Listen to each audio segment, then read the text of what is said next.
I'm sitting here in my kitchen, holding these papers that changed everything.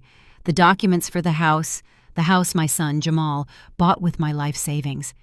My hands are trembling, not from anger, but from a sadness so deep it hurts to breathe.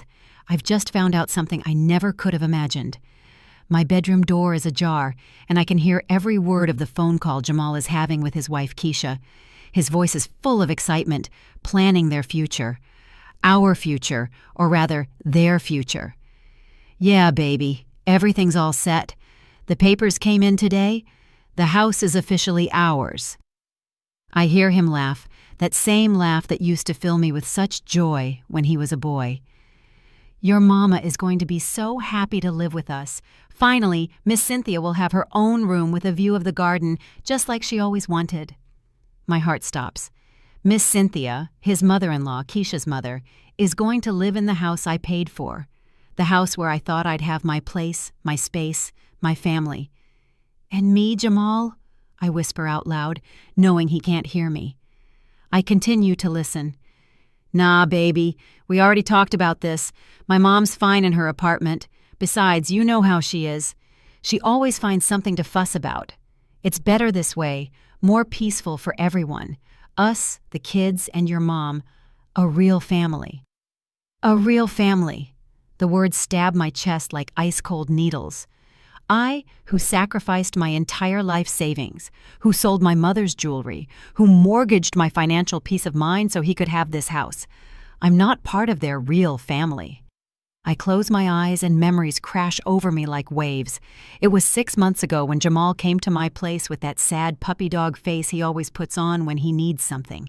He sat exactly where his phone is now, at this kitchen table, and explained his dream. "Mama, I found the perfect house. It's everything Keisha and I ever dreamed of. 3 bedrooms, a yard for the kids in a nice neighborhood, but I need your help. I just need $20,000 for the down payment. I promise I'll pay you back in 2 years, Mama. And of course, you'll always have a place with us. You'll always have a place with us." Those were his exact words. I remember them because I wrote them down that night in my journal. I was so excited I couldn't sleep. Finally, after years of feeling like a visitor in my son's life, I'd have a place. A home where I could grow old, surrounded by the laughter of my grandchildren, family dinners, and warm holiday gatherings. "Jamal, baby, did you tell your mom about the plans yet?" Keisha's voice cuts through the phone like a knife. "What plans, baby?" "The plans that she's not moving in with us, that the house is just for the 3 of us adults and the kids. You know my mom needs her peace, and we already talked about how your mom can be hard to live with." Hard to live with. I, who have lived 69 years without bothering a soul, who raised this man on my own after his father left us, who worked double shifts to pay for college, who never asked for anything in return. I'm hard to live with. "No, I haven't told her yet," Jamal says.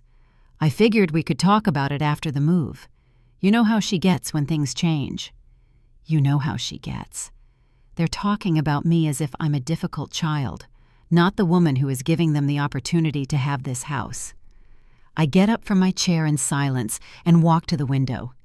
Outside it's raining, and the drops slide down the glass like the tears I won't let myself cry.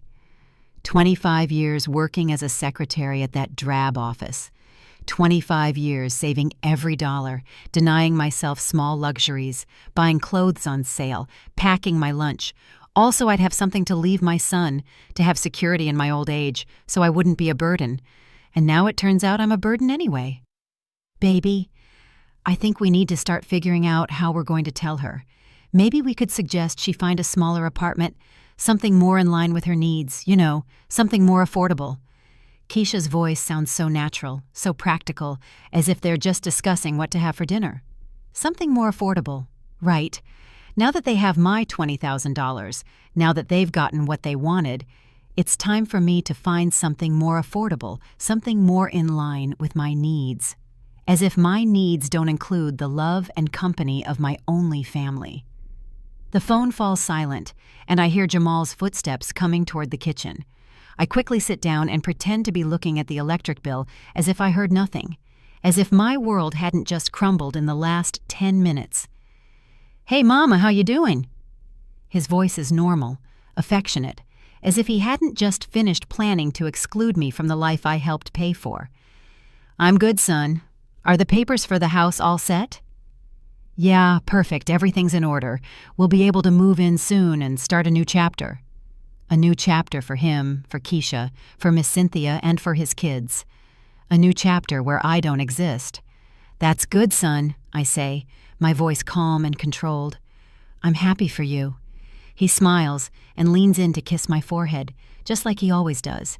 That gesture that once filled me with such tenderness now feels like a mockery, like the kiss of Judas. "Thanks for everything, Mama. You know this wouldn't have been possible without you. Without me, but also without me in the future. How ironic." When he leaves, I'm alone again with these papers in my hands. The documents certify that my son now has a $150,000 house, of which $20,000 came from my life savings. A house where his mother-in-law will have the room with the garden view that I had dreamed of for myself. I carefully fold the papers and put them in the kitchen drawer, the same drawer where I keep bills, medical prescriptions, and now, it seems, my lost dignity. But something is changing inside me, something cold and clear, like the water running down the window. For the first time in years, I don't feel like crying. I feel like acting. That night, I couldn't sleep.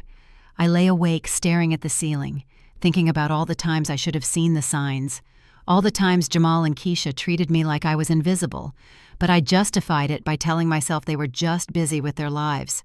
All the times they borrowed money and never paid a single dollar back. But I called it helping family. I get up at 5 in the morning, as usual, but this time it's not out of habit. It's because I have things to do, important things that can't wait. I make my coffee in silence and sit at the kitchen table with my old notebook.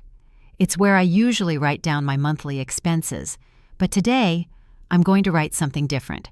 I'm going to make a list of all the money I've given Jamal over the last 5 years. Every loan, every little bit of help, every emergency that was never repaid. The list grows and grows. $2,000 for the used car, $800 to fix the transmission, $10,000 for the kids' school uniforms and supplies, $700 for Keisha's dentist, $3,000 to cover credit card debt, $500 here, $300 there, and now the $20,000 for the house. The total makes me dizzy. $48,300 in 5 years. $48,000 that I saved working since I was 18, refusing vacations, buying the cheapest brand at the grocery store, using the same purse for a decade. $48,000. What for? For obligatory Sunday visits where I sit in a corner while they talk about their lives? For grandchildren who barely know me because Grandma Dolores is so boring? For being excluded from birthdays, graduations, and family dinners because we don't want to inconvenience you, Mama. We know you don't like to go out. I close the notebook and walk to my bedroom. I open the closet and pull out the shoebox where I keep all my important documents. Birth certificates, my will, insurance policies, bank statements, everything that certifies my legal and financial existence. I wrote my will 3 years ago when I turned 66. In it, Jamal inherits everything. My apartment, my savings, my life insurance, even my grandmother's jewelry stored in the safety deposit box at the bank. Everything for him, because he's my only son, my only family, my reason for living. How naive I was. It's 7 in the morning when my phone rings. It's Jamal. "Hey, Mama, how you doing this morning?" "I'm doing good, son," I say, my voice sounding normal, but inside it feels like another person is speaking. "You need something?" "Well, yeah, Keisha and I were talking last night, and we were wondering if you could help us out with a little something. You know, with the move, there are some extra expenses we didn't account for." More money. It's always more money. "How much do you need?" "Just $3,000, Mama. For the movers, some furniture we need, paint for the rooms, just to get the house perfect for when we move in next week." Next week.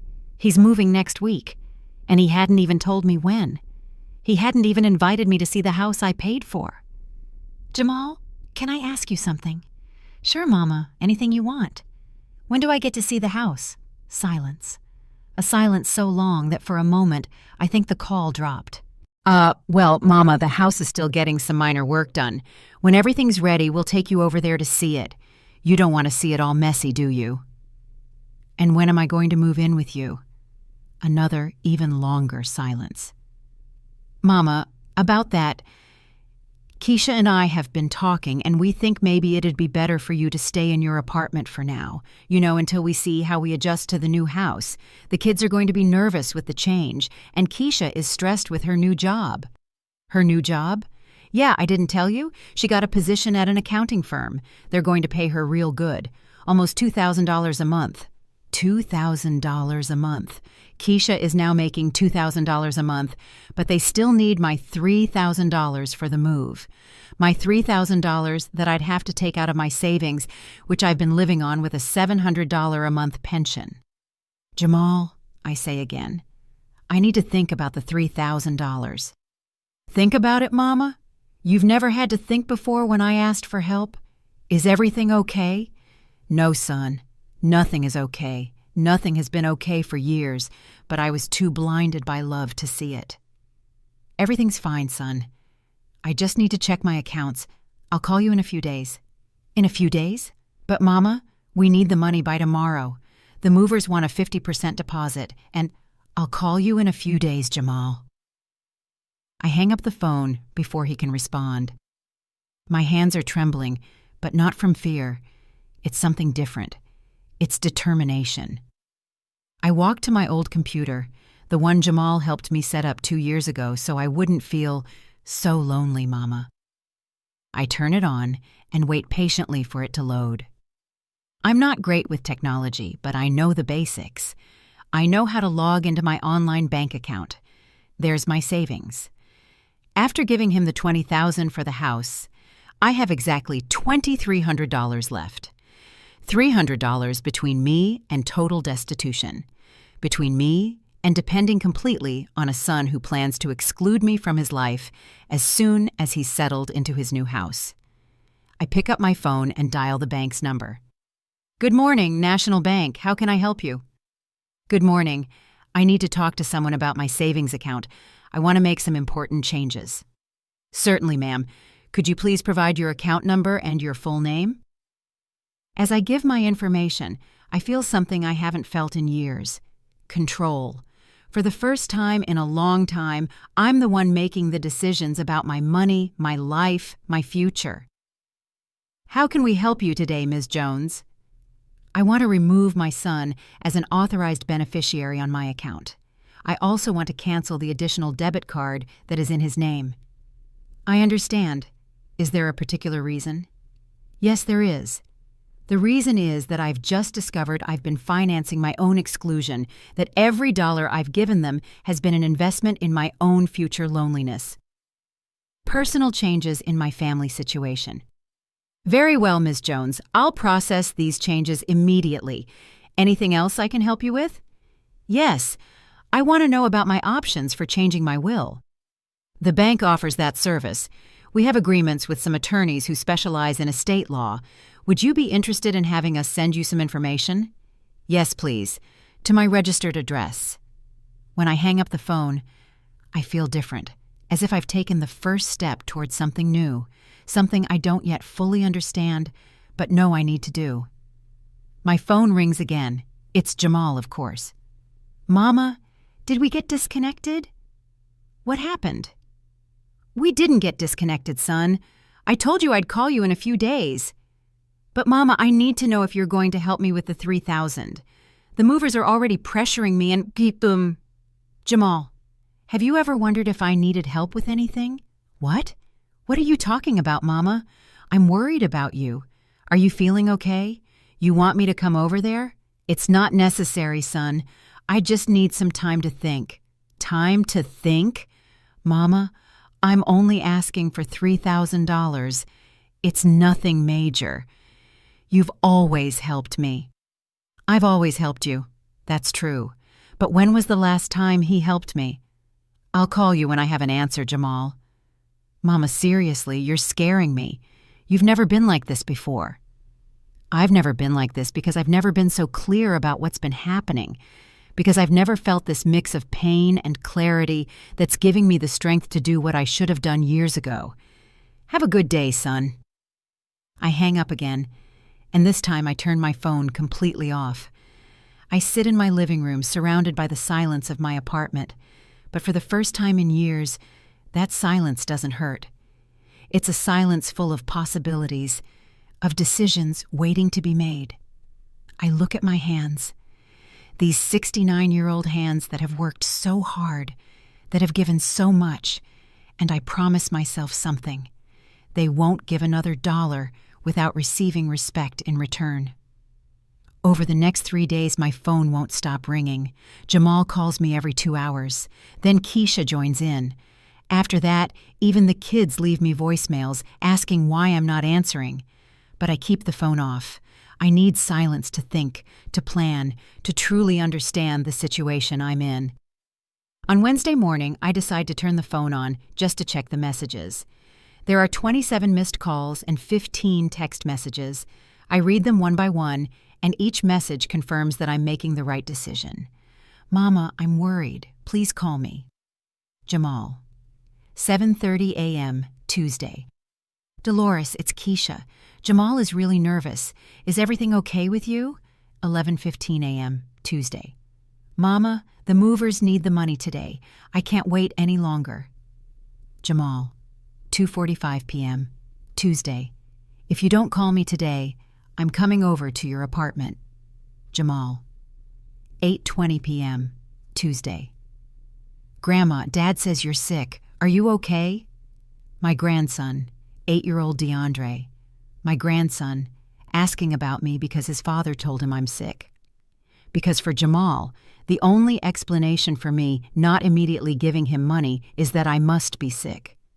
But the message that hurts the most, and at the same time gives me the most clarity, is the last one, sent early this morning.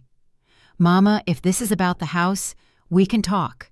Maybe we can find a solution for you to have your space too, but I need you to help me with the move first. Then we'll fix the other stuff. Jamal. 6:30 a.m. today. Then we'll fix the other stuff. The other stuff is me, my place in their lives, my right to be in the house I financed, my dignity as a mother and a person. All of that is the other stuff that can be fixed later, once he gets what he needs. I get dressed carefully, brush my hair, and put on a little makeup. Today, I'm going out, and I have several important appointments. The first is at the bank at 10 in the morning. I walk the 6 blocks to the bank, enjoying the fresh air. I hadn't realized how much I missed walking without a rush, without thinking about the constant needs of others, just focused on my own thoughts and plans. At the bank, Ms. Anderson, the same woman who helped me on the phone, greets me. She's a woman my age, elegant and professional. Good morning, Ms. Jones. How are you feeling after the changes we made to your account? I'm feeling great, thank you. I came in today because I want to make some additional changes. Certainly, what can I help you with? I want to open a new savings account completely separate from my current one, and I want to transfer $10,000 from my main account to this new account. Any particular reason? Let's just say I want to have better control of my personal finances. Ms. Anderson nods in understanding. She's probably seen similar cases before, older women who need to protect their savings from family members who see them as an unlimited resource. An excellent decision, Ms. Jones. This new account will have a separate debit card and statements that can be sent to a different address if you wish. Yes, please. You can send the statements to a post office box. Of course. I also recommend you consider a certificate of deposit for a portion of these funds. The interest is better, and the money will be more secure. I leave the bank feeling more at ease. $10,000 are now in an account only I know about. Money that Jamal doesn't know exists. Money he can't ask me to borrow. Money that guarantees me a more secure future. My second appointment is at noon at the office of the lawyer the bank recommended.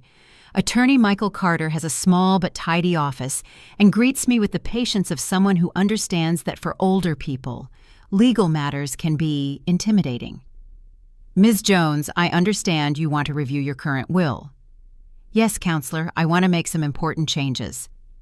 I explain my situation to him objectively, without drama. I tell him about the $48,000, about the house, about Jamal's plans to exclude me from his new life after using my money. Attorney Carter listens without interrupting, taking occasional notes. Ms. Jones, unfortunately, your case isn't unique. I see similar situations frequently. What specific changes do you want to make to your will? I want my inheritance to be divided differently, part of it for Jamal, but I also want to leave some money to charities, especially those that help older women in vulnerable situations. Do you have any specific organizations in mind? No, not yet. Could you help me research some options? Of course. I also suggest we consider setting some conditions for your son's inheritance. What kind of conditions? For example, that he can only receive his portion if he fulfills certain commitments to you while you're alive. Medical care, regular visits, inclusion in important family decisions. The idea is intriguing, but also sad.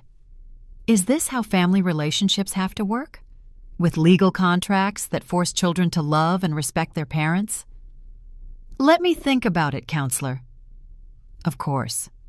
In the meantime, I'll prepare a draft with some basic changes. Does next week work for you to meet again? When I leave the lawyer's office, it's 2 p.m, and I'm hungry. But instead of going home to make a sandwich, as I always do, I decide to do something different. I walk into a small diner and sit at a table by the window. I hadn't eaten alone at a restaurant in years. Whenever I went out to eat, it was with Jamal and his family, and I was always the one who paid. Today, I order exactly what I'm craving: pan-seared salmon with vegetables and a glass of white wine. The total is $35, money that before would have seemed like an unnecessary expense. Today, it feels like an investment in my own happiness. As I eat slowly, I watch the people passing on the street. Young couples holding hands, mothers pushing strollers, old folks walking with canes but with a determined step. Normal life, normal people living their normal lives. And I realize that I can have a normal life too, a life where my decisions don't depend on the constant needs of others. My phone vibrates. It's a text from Jamal. Mama, I can't take it anymore. I'm coming to your apartment at 4 p.m. We need to talk. I look at the time. It's 3:15. I have 45 minutes to get home and prepare for a conversation I know will be difficult, but for the first time, I'm not afraid of it. I feel something like curiosity. I pay my bill, leave a generous tip, and walk out of the diner. The sun is shining, and for the first time in a long time, I feel like it's also shining on me. As I walk home, I think about what I'm going to say to Jamal. I'm not going to yell at him. I'm not going to throw his mistakes in his face. I'm not going to make a scene. I'm simply going to tell him the truth. I'm going to explain that I've made decisions about my life and my money, and that those decisions are final. I arrive at my apartment at 3:50. I have 10 minutes to prepare myself mentally and emotionally for what's to come. I sit in my favorite chair, the one by the window, and I wait not with anxiety, but with the calm of someone who knows exactly what they are going to do. At 4 o'clock, I hear footsteps in the hallway and then knocking on my door, firm, insistent, impatient. The knocks of someone who is used to the door being opened immediately, to their needs being attended to without delay. I get up slowly, smooth out my skirt, and walk to the door. Before I open it, I take a deep breath and remind myself, this is my house, this is my money, this is my life, and for the first time in years, I'm going to act accordingly. I open the door, and there's Jamal, but he's not alone.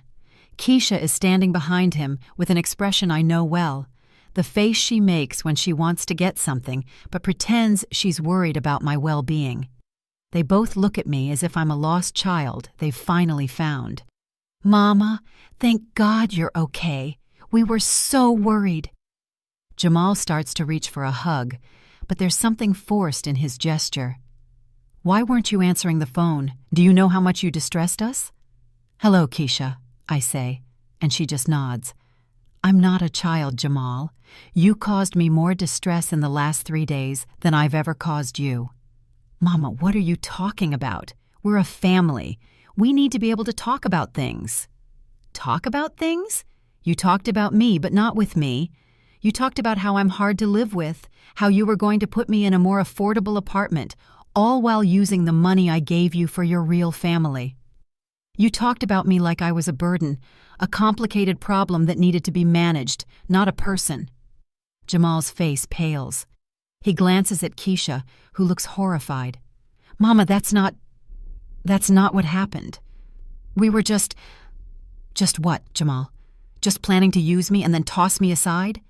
The $20,000, Jamal, the $48,300 I've given you over the last 5 years. Did you think it was an endless well? Did you think my love for you was a transaction, something you could get for free?" "Mama, please, I'm so sorry. I know we messed up. Keisha and I have been talking and we've changed our minds. We want you to live with us. We'll make it work, I promise." "No, you won't," I say calmly. "You won't, because you only want me to live with you now that you think you might lose something. You don't want me because you love me. You want me because you're afraid you'll lose access to me. But you've already lost me, son. You lost me when you decided I wasn't part of your real family." He starts to cry, big, heaving sobs, and Keisha tries to comfort him. "Mama, please don't say that."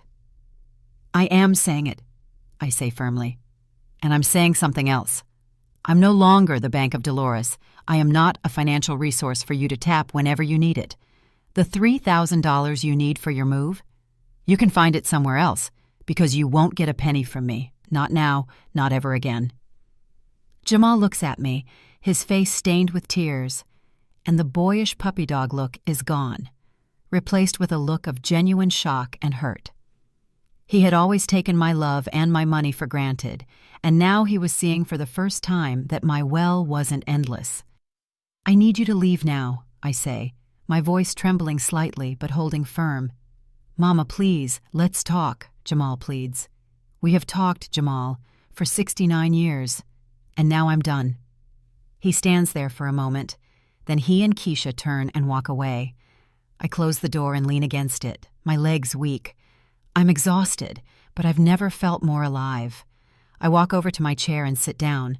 I've been so focused on others for so long that I didn't even know what I needed for myself. I gave and gave and gave, and I forgave you for treating me badly, and I forgave me for letting you treat me badly. So why do I still feel like there's a distance between us? Because forgiveness doesn't erase consequences. Because trust is built with actions, not with words. When they're gone, I stand by the window for a long time. I don't know if Jamal will really change.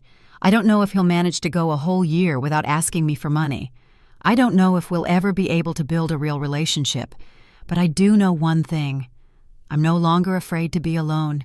I'm no longer afraid to say no. I'm no longer afraid to stand up for my own dignity. I pick up my phone and dial Leonida's number. "Hey girl, how was your day?" "It was interesting. Jamal came to visit me." "And how was it?" "Different. Maybe there's hope after all." "I'm glad. What are your plans for this afternoon?" "I was thinking of going to the park, maybe sitting and reading under that big tree I like." "Want some company?" "I would love it." As I get ready to go out, I look in the hallway mirror. I see a 69-year-old woman who learned too late that her own worth is not measured by what she can give to others. A woman who found the courage to claim her life back. And for the first time in a very, very long time, I smile.